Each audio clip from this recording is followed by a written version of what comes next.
नमस्कार मित्रांनो, या मालिकेच्या आजच्या भागामध्ये अगदी मनपूर्वक मी तुमचं स्वागत करते। आजच्या भागामध्ये आता समर अंशुमनची शिक्षा घरामध्ये सुरू आहे का असं सोनंदीला मलिका समोर विचारतो।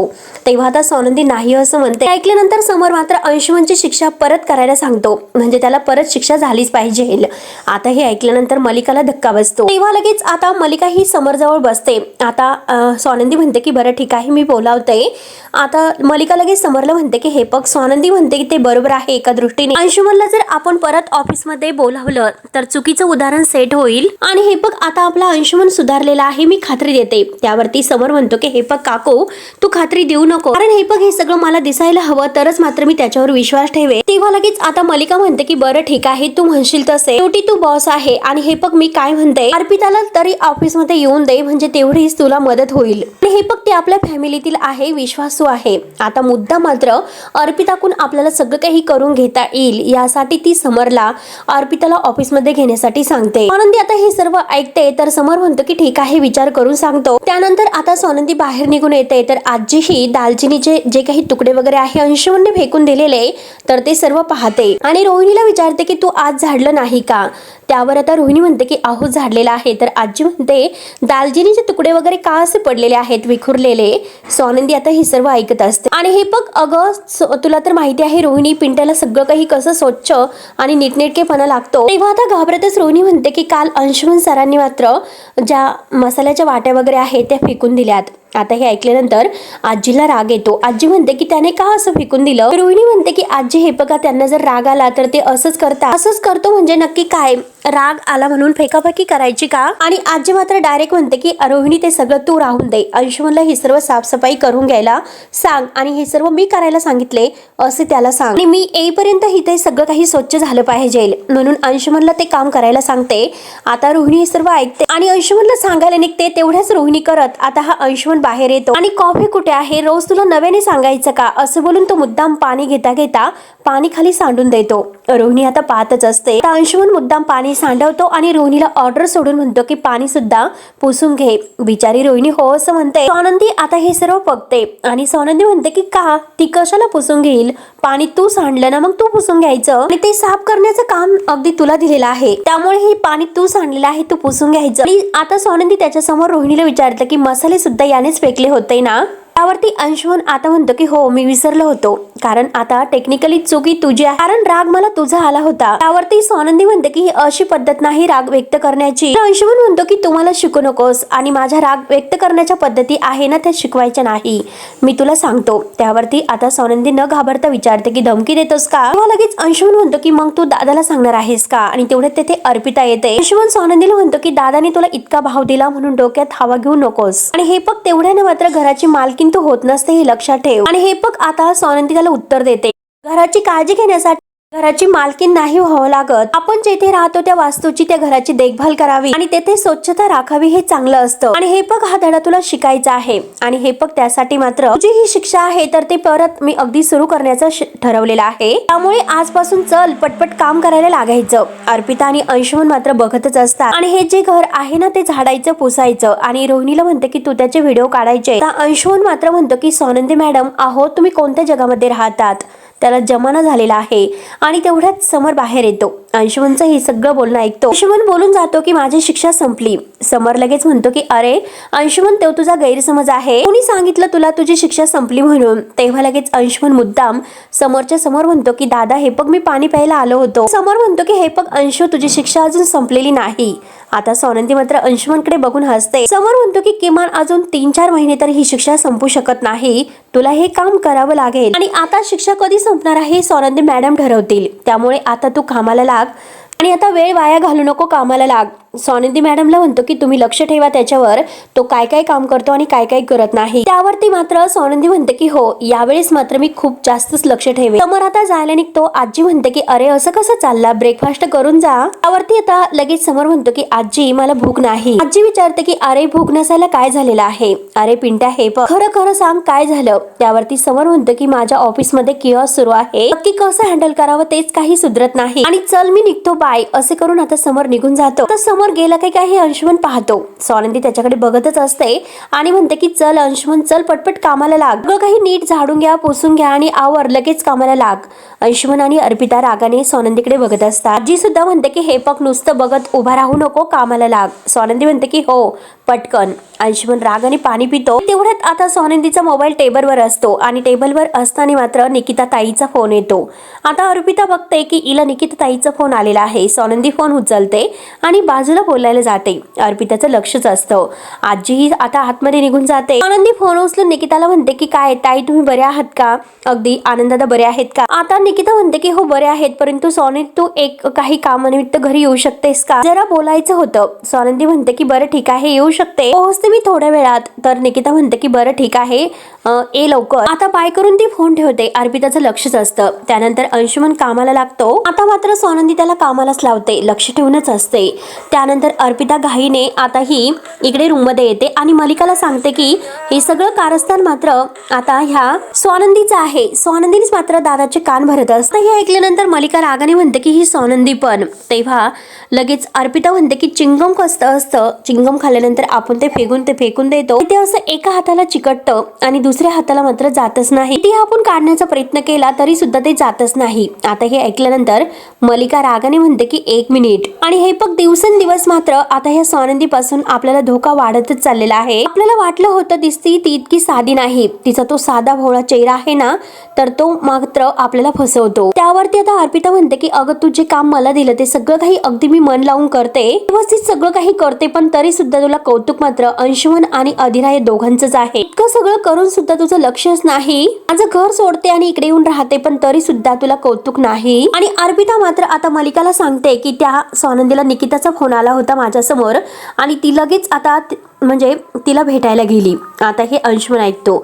अंशुमन म्हणतो की काय गरज आहे इला त्या स्वानंदीला तर निकिताला भेटायला जाण्याची. अगदी डोक्याला ताप झालेली आहे ती स्वानंदी आणि त्या स्वानंदीच्या ना म्हणून अगदी रागाने तो खुर्ची उचलतो. तेव्हा अर्पिता आणि मलिका त्याची खुर्ची धरतात आणि त्याला शांत राहायला सांगतात. आता अंशुमनला म्हणते की हे बघ माझ्या रूम मध्ये येऊन तोडफोड करू नको आणि आता शांत बस. आता अंशुमन शांत बसायला तयारच नसतो.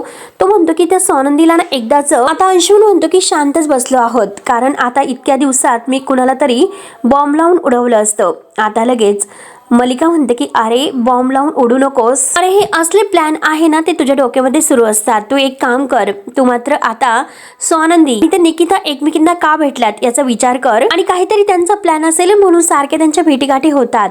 आता लगेच म्हणजे अंशुमन म्हणतो की हे पग सोडून दे, कारण अगदी डायरेक्ट आपण तिला उडून टाकू. मलिका म्हणते की अरे हे पग याला उडव त्याला उडव असे सारखे तुझ्या डोक्यात काही ना काही सुरू असते. तुला इतकं सांगितलं होतं की ऑफिसमध्ये जा आणि शांत डोक्याने काम कर, पण तेवढं सुद्धा तुला नाही जमले. अंशू हे पग या घराचा तुला मालक करायचं आहे, जरा डोकं ठिकाण्यावर ठेव आणि एक काम व्यवस्थित करत जा. आणि अर्पिताला म्हणते की आपली बाळा खरंच तू छान काम करते, किती काही झालं तरी शेवटी समर आणि आनंद या दोघांमध्ये मात्र ह्या स्वानंदीमुळे कम्युनिकेशन व्हायला नकोय. स्वानंदी मात्र त्या दोघांमधील ब्रिज बनायला बघते आणि ते व्हायला नकोय. आता मी तुझं कौतुक केलं की नाही. आता अर्पिता लगेच खुश होते आणि थँक्यू मम्मा, म्हणून मम्मा तुझा विश्वास माझ्यावरच आहे असं आता खुश होत म्हणते. आणि हे बघ मम्मा तू काही काळजी करू नको, तुला जे व्हायचं आहे ना तर ते मी होईल.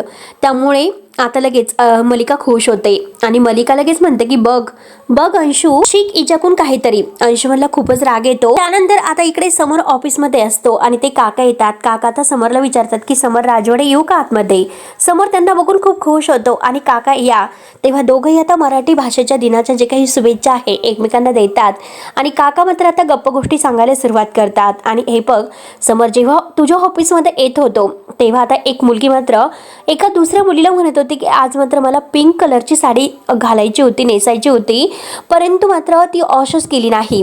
त्यावरती समर म्हणतो की काका मग तुम्हाला हे ऐकून खूप राग आला असेल ना. त्यावरती काका म्हणतात की अरे मला तर खूप हसू आले आणि शेवटी मलाच राहावलं नाही म्हणून मी त्या मुलीला सांगितलं अगं मुली ह्या फ्रॉक घालतात, ड्रेस घालतात आणि साडी ही फक्त नेसली जाते. ते बिचारे खरंच खूप हुशार आहे, पण त्यात त्यांची काही चूक आहे. सगळीकडे मात्र अशीच परिस्थिती सुरू आहे. त्यावरती समर म्हणतो की हो ना अगदी बरोबर, कारण आता आपल्याकडे वेगवेगळ्या प्रांतामधील वेगवेगळ्या भाषा बोलणारे लोक आहेत. काका म्हणतात की हो ना असे बरेचसे घरं आहे की ज्या घरामध्ये घरातील मुलांचं जाऊन द्या परंतु मोठी माणसं सुद्धा मराठी बोलत नाही. मला मला मान्य आहे जग फार जवळ आलेलं आहे आणि आपल्याच घरामध्ये मात्र आता मातृभाषेत म्हणजे मराठी भाषेत बोलण्यात कोणता म्हणजे अडथळा आहे बरं. त्यावरती आता समर म्हणतो की हो ना, कामानिमित्त मात्र मी काही ठिकाणी जातो. मग तरुण मुलांना मात्र आपली ही मातृभाषा बोलावंसं का वाटत नसेल? किती असं उत्तम भाषा आहे, किती मराठी साहित्य आहे आणि खरंच इतकी छान भाषा असताना का बोलावंशी वाटत नसेल? आणि आपल्या भाषेचा मात्र जो काही उत्सव आहे तो एक दिवसात अगदी साजरा करण्यासाठी तो काही सण नाही. भाषा आपण जितकी बोलू, जितकी अगदी लिहू, ती आपण अशी रोज साजरी करू. रोज मात्र भाषेचं काही ना काही झालंच पाहिजे. लिहायचं किंवा बोलायचं सगळं काही अगदी हे व्हायलाच पाहिजे. आणि आता हे बघा काका, जर आपण मराठी भाषेमध्ये जरही बोललो आणि घरामध्ये आता फक्त मराठी भाषा बोललो आणि बाहेर इंग्रजी जाऊन बोललो आणि ती आपल्याला येत नाही असं होत नसतं. काका, माझं शिक्षण आहे तर ते मराठी भाषेत म्हणजे शाळेतच झालेलं आहे. मात्र मी खूप जगभरात प्रवास करतो, मोठमोठ्या कॉन्फरन्समध्ये जातो आणि तिकडे मात्र मी अगदी त्यांना समजेल असं इंग्रजी भाषेतच भाषण करतो. मराठी भाषेत शिकल्यानंतर माझं कोणतंही नुकसान नाही झालेलं आहे. आणि आता मात्र काका म्हणतात की हा विषय घेऊनच मी तुमच्याकडे आलो, तुम्ही एकदा आमच्या शाळेमध्ये या आणि आमच्या शाळेतील मुलांना मात्र मराठी भाषेच्या साहित्य लेखाचं महत्त्व सांगा. कारण कसं आहे की तुमच्यासारखं माणसं बोलतील आणि तुम्ही सगळे जे काही लोक आहेत तर ते कान देऊन ऐकतील. त्यावरती समर म्हणतो की काका मी नक्की येईल, फक्त मला तारीख अगोदर कळवा आणि मराठी भाषेसाठी आपणच काम करायला हवं. काका म्हणतात की हो बरोबर आहे, ही मराठी भाषा खूप समृद्ध आहे, ती अशी रसातळाला जात नसते, तिला मान दिला पाहिजे, तिचा सन्मान केला पाहिजे. शक्य होईल तिकडे मात्र आपण मराठी भाषा बोलली पाहिजे, लिहिली सुद्धा पाहिजे. हे सगळं आपण आचरणात आणायचं म्हणजे आणायचं. आणि समर मात्र काही चेकवर आता रक्कम देऊन मात्र काकांच्या ह्या प्रयत्नासाठी थोडासा हातभार लावतो. आता काका खुश होत मात्र समरचे आभार मानतात. हे बघा, तुमच्यासारखे उद्योजक आहेत म्हणून मराठी शाळेतील अगदी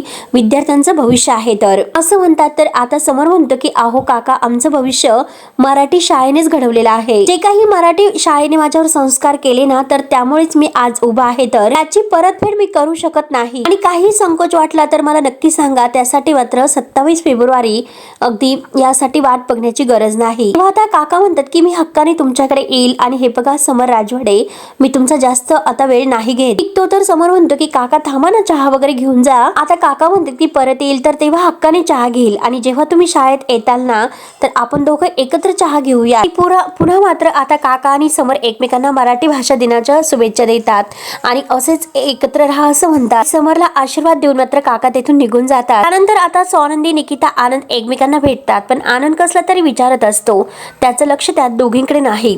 आता स्वानंदी म्हणते की आनंद दादा, पण तरी सुद्धा आनंद हा विचारत असतो.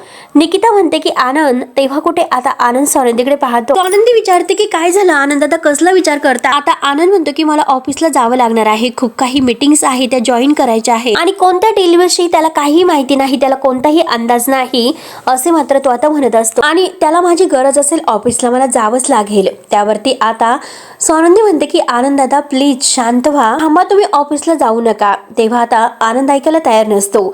आनंद म्हणतो की नाही, समरला माझी गरज आहे, मला जावं लागेल. स्वानंदी म्हणते की त्यांना तुमची गरज आहे, त्यांना माहिती आहे ना. हे बघा, त्यांना तुमची गरज आहे, त्यांना सुद्धा कळायला हवं आनंद दादा. आणि हे बघा, समोरच्याला मात्र आपली किंमत कळण्यासाठी मात्र आता थोडासा त्रास झाला तर तो अगदी सहन करायचा असतो आणि जर काही योग्य असतं तर मी तुम्हाला असं वागायला सांगितलं नसतं, कधीच नाही. त्यांना सुद्धा आनंद दादा आता कळून द्या ना, तुम्ही नसल्यानंतर काय काय काम अडतं ते. तुम्ही मात्र किती चांगल्या पद्धतीने सगळं काही काम हँडल करत होतात, तुमच्यामुळे किती चांगल्या गोष्टी घडून जात होत्या, त्यांना सुद्धा लक्ष घालावं लागत नव्हतं आणि या सगळ्या गोष्टीची मात्र त्यांना जाणीव व्हायला हवी. तेव्हा आता आनंद विचारतो की हे सगळं त्याला कसं कळेल. तेव्हा आता स्वानंदी म्हणते की हे बघा तुम्हाला इथे बसून सगळं काही कळतं, मग त्यांना ऑफिसमध्ये बसून त्यांच्या लक्षात नाही येणार का? आता आनंद म्हणतो की पण त्याचं खूप नुकसान होईल. तेव्हा स्वानंदी म्हणते की हो आता होईल, पण उद्याचं होणारं जे नुकसान आहे त्यापेक्षा मात्र कमीच असेल, त्यामुळे आता मात्र हे अगदी टाळायचं आहे. आणि मुळात म्हणजे आपल्याला माणसांची गरज असते, त्यामुळे आपल्याला माणसांना